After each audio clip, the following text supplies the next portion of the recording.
pessoal. Então a gente dá início hoje à nossa 16ª aula de Mecânica dos Fluidos. Nessa aula nós vamos fazer quase que um parêntese dentro do curso. A gente para de falar um pouco sobre os fluidos em movimento.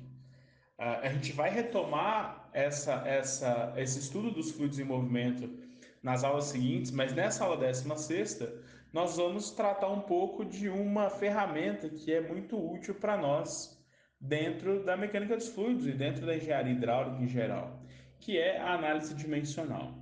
Então, eu vou colocar duas situações aqui para vocês, situações práticas em que esse tipo de análise dimensional pode ser muito útil. Vocês já devem ter visto, provavelmente,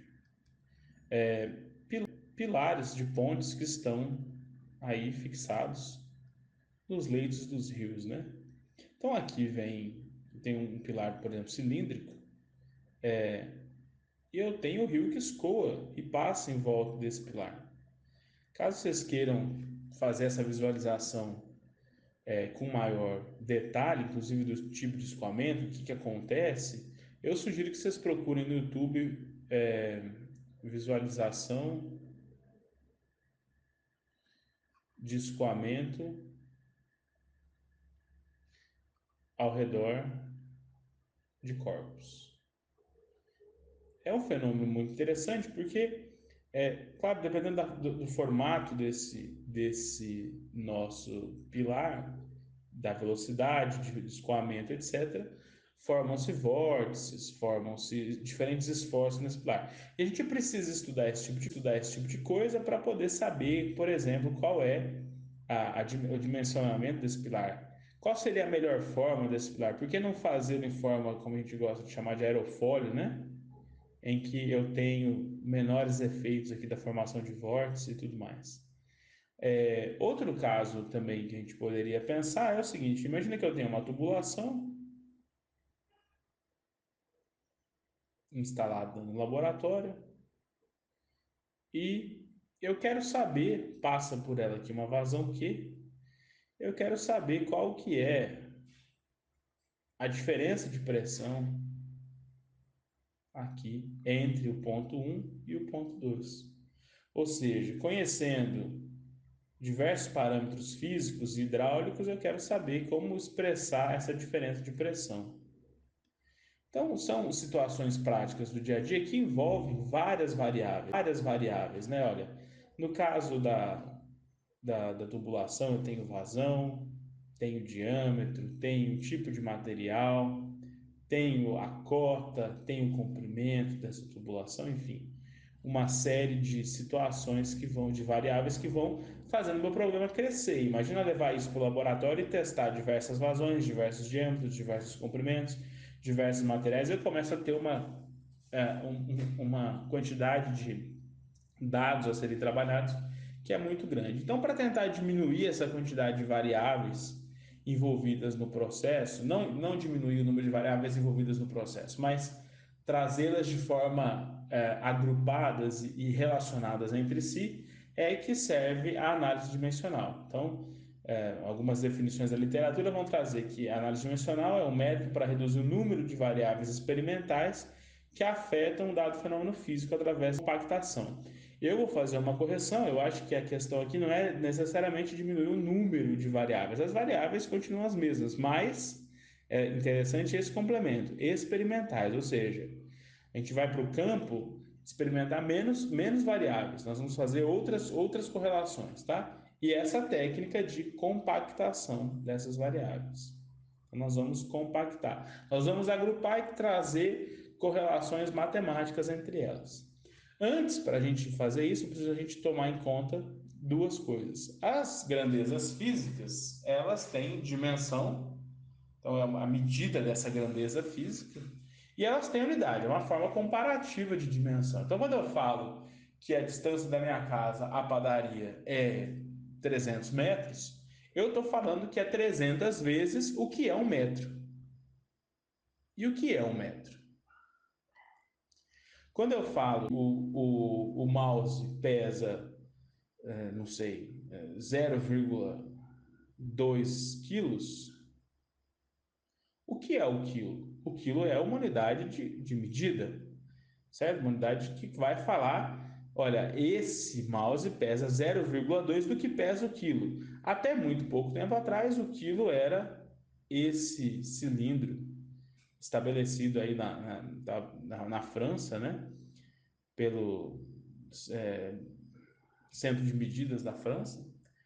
E essa era a definição de quilo. Agora mudou porque o quilo já não pesava mais 1 quilo, né? Esse mesmo cilindro foi perdendo massa ao longo do tempo, ao longo de 100 anos perdeu, se não me engano, 50 nanogramas, ou alguma coisa por aí, e aí redefiniram o que é o quilo, né?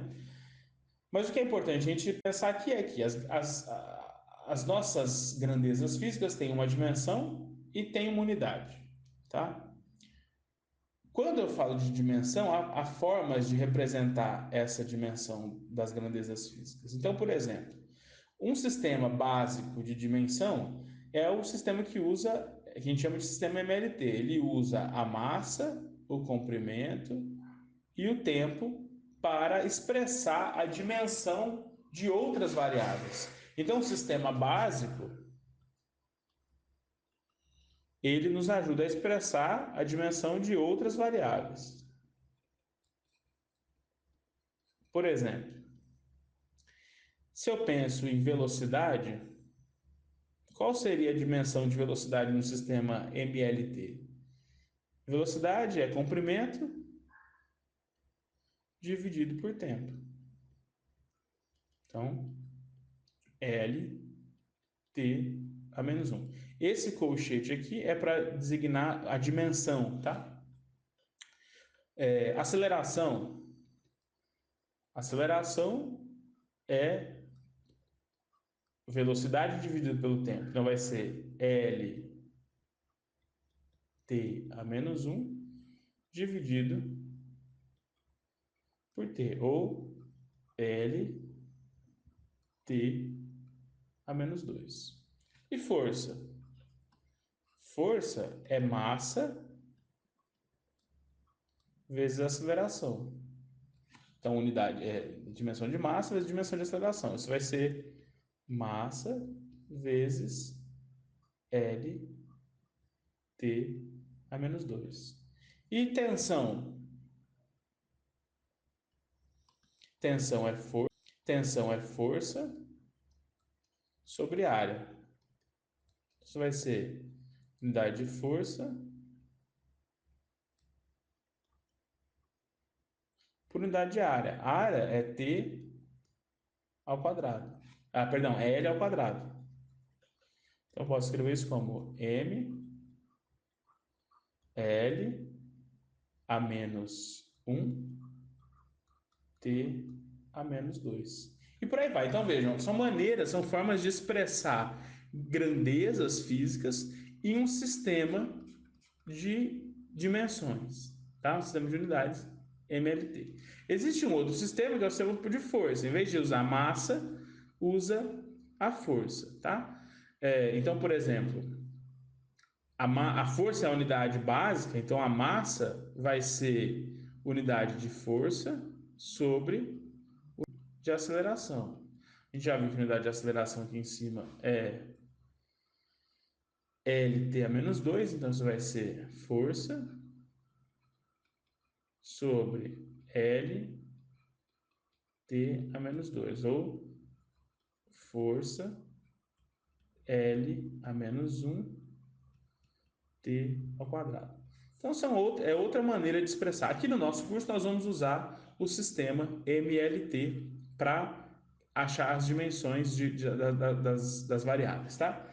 Então, no próximo vídeo, nós vamos entrar mais a fundo no que é a análise dimensional, como ela se correlaciona com os sistemas de medida e como tirar os adimensionais para os problemas físicos, tá bem? Então, até o próximo vídeo.